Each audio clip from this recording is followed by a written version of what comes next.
women's basketball team will hold training camp this week in Arizona. Training camp from the 1st to the 3rd. Now, didn't they have a training camp before for Team USA? I believe they did. And that training camp was held in North Carolina, right? We all remember, I'm trying to find a post. We all remember when that The Team USA women's basketball poster has the internet going absolutely sideways right now. Caitlin Clark is not on it, and that one detail sent fans into a full meltdown. But before the outrage takes over completely, the actual details of this situation tell a very different story than what most people are reacting to. The USA basketball women's national team announced a training camp scheduled for the 1st through the 3rd in Phoenix, Arizona. This is not the first camp that has been held. I remember when that training camp was held in North Carolina because Caitlin Clark had to go report to that. Now, I'm here to tell you guys, this does not mean Caitlin Clark is not on the team. This pretty much secures Caitlin Clark's spot on the team. Everybody, from my understanding, that is at this current tryout has to do that, try out. So, for all the people mad and stuff, this is a good thing. There was a previous one-up in North Carolina, and Caitlin Clark was present for that one. Understanding the difference between these two camps is exactly where the confusion is coming from. The players who are attending this current Arizona camp are there because they still need to secure their spots. That group includes Paige Buchers. Clark, on the other hand, does not need to be at this camp because her position on the roster is already locked in. Good thing Caitlin Clark ain't on this poster because Caitlin Clark do not have to try out for a team, her or Angel Reese. But guess who does? Paige Buchers. Paige Buchers, and guess who else? Stephanie White. Now, we know Stephanie White was an assistant coach last time. Now, most of these coaches that done this before did not have to go back. Why does Stephanie White have to go back? Same goes for Angel Reese. When a player is already confirmed, there is no reason to put them through another tryout cycle. Not appearing on a training camp poster does not mean someone has been cut. It means they have already cleared that hurdle. The more pressing storyline in all of this is actually Stephanie White. White have to go back because Stephanie White possibly, allegedly, did not get the opportunity because we never seen Stephanie White coach again. She was always an assistant, or they want to revisit Stephanie White at the coaching spot, which lead me to believe she probably White is listed as a court coach for this April training camp, which is raising real questions. She was an assistant with the program previously, and the coaches who have been through this process before typically do not need to come back and audition again. The fact that she is returning suggests one of two things. Either the organization wants a second look at her in that role, or she did not fully secure her position the first time around. Either way, with the Indiana Fever season approaching and free agency already being historically chaotic this year, the timing of White attending another USA basketball camp instead of directing all her energy toward her own roster is drawing criticism from fans who feel her priorities should be elsewhere. On the social media side, reactions have been split. Might not make the coaching roster. Now, these was to qualifying. So this was the qualifying team. It's very similar. It's two sets of teams. So this was back on the 5th of March when they had to go to North Carolina. We all remember that. When they pulled up down there in North Carolina for their training. Some fans are relieved to have more clarity on Clark's status, with several accounts pointing out that the best player in the world does not need to audition for anything. Clark was also named to the McDonald's All-America Anniversary starting 5, which only reinforced the argument that her position on Team USA is not up for debate. Aaliyah Boston, who is dealing with an injury, is also not attending camp, which further supports the idea that established players are simply not part of this particular evaluation process. Paige Buchers being at camp is notable in its own right. Some observers feel she has done more than enough to earn her spot, while others believe the coaching staff simply wants more looks at her ahead of finalizing the full roster. But they're training camp, and that's exactly what this was. Training camp. They had to try out to make the team. Now, Aaliyah Boston made this team, but it's bad to see Paige. Practice on travel days are the best. On this team again. So if we fast forward, go all the way back up here, people mad. The presence of certain players and the absence of others is painting a clearer picture of where things stand, even if official announcements have not been made yet. The bottom line is that Clark's absence from the poster is not a snub and not a cut. The players at this camp are fighting for spots. The players already confirmed do not need to be there.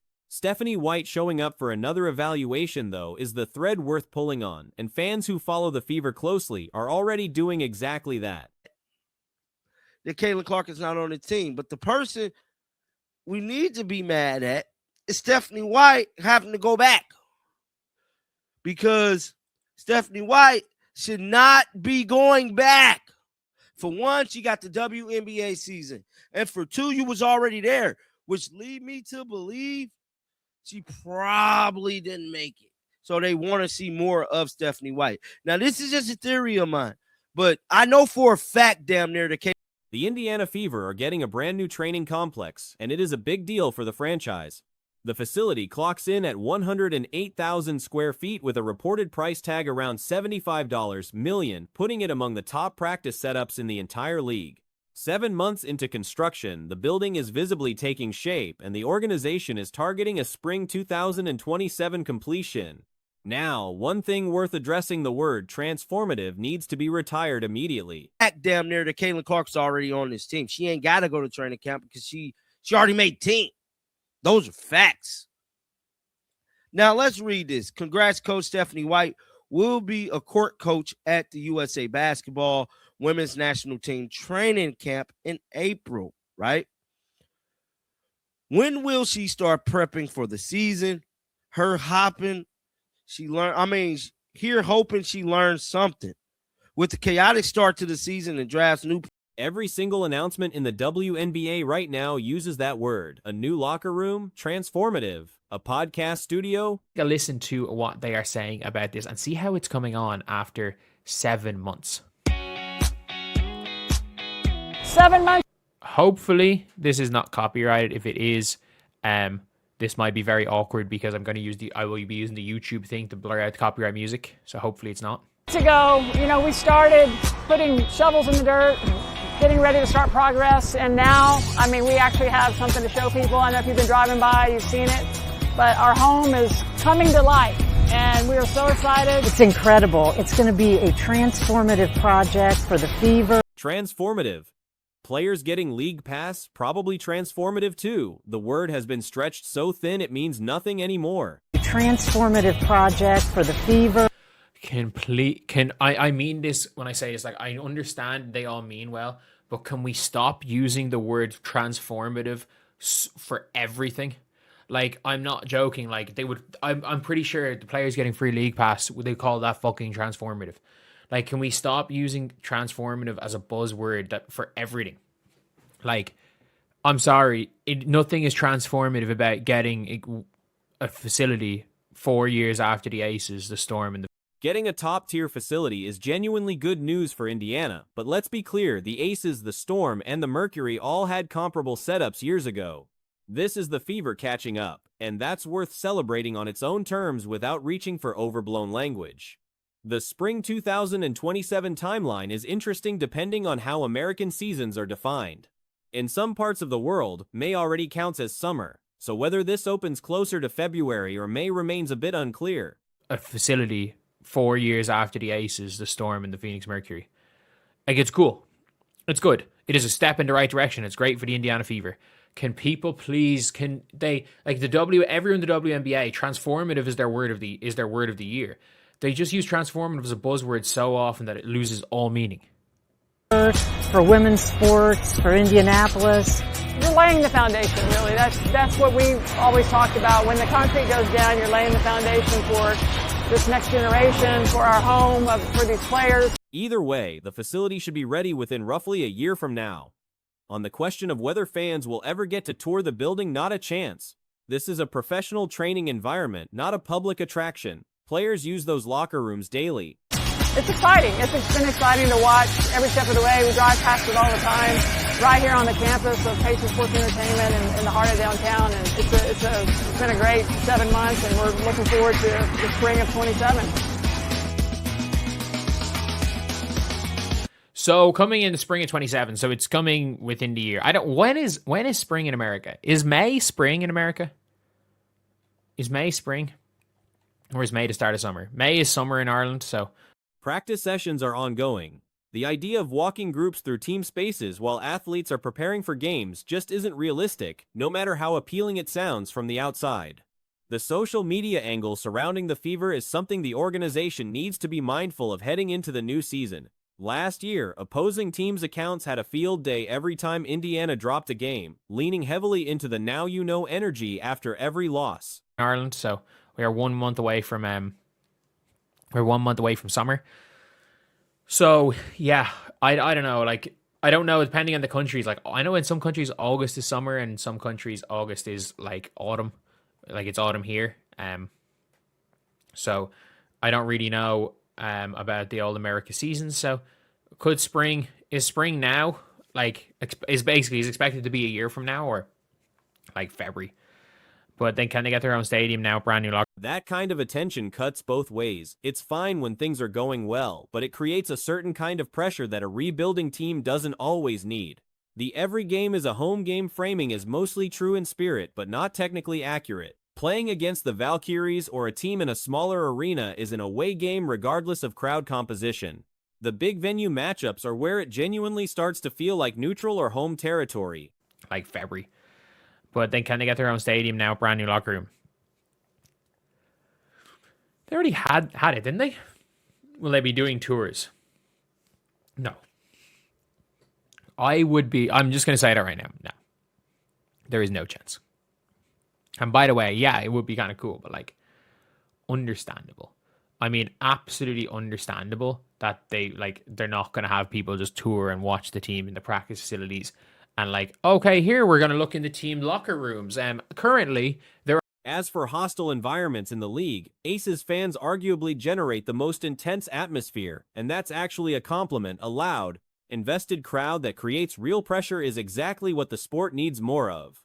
The facility upgrade also matters in terms of free agency appeal.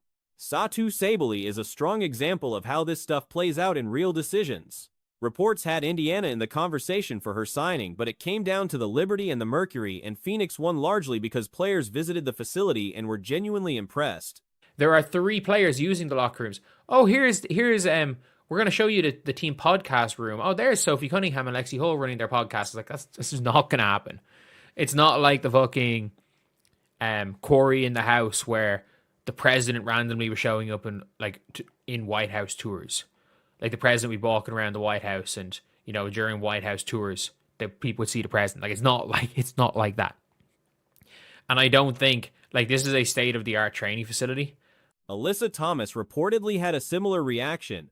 That's how the Mercury managed one of the most dramatic rebuilds the league has ever seen, losing 4 starters and nearly the entire bench, replacing them almost wholesale, and still reaching the finals with 10 new faces in the rotation. Indiana now has a setup that can match or beat what Phoenix was offering. Does a podcast room change the outcome of basketball games? Like, it's not like that. And I don't think, like, this is a state-of-the-art training facility.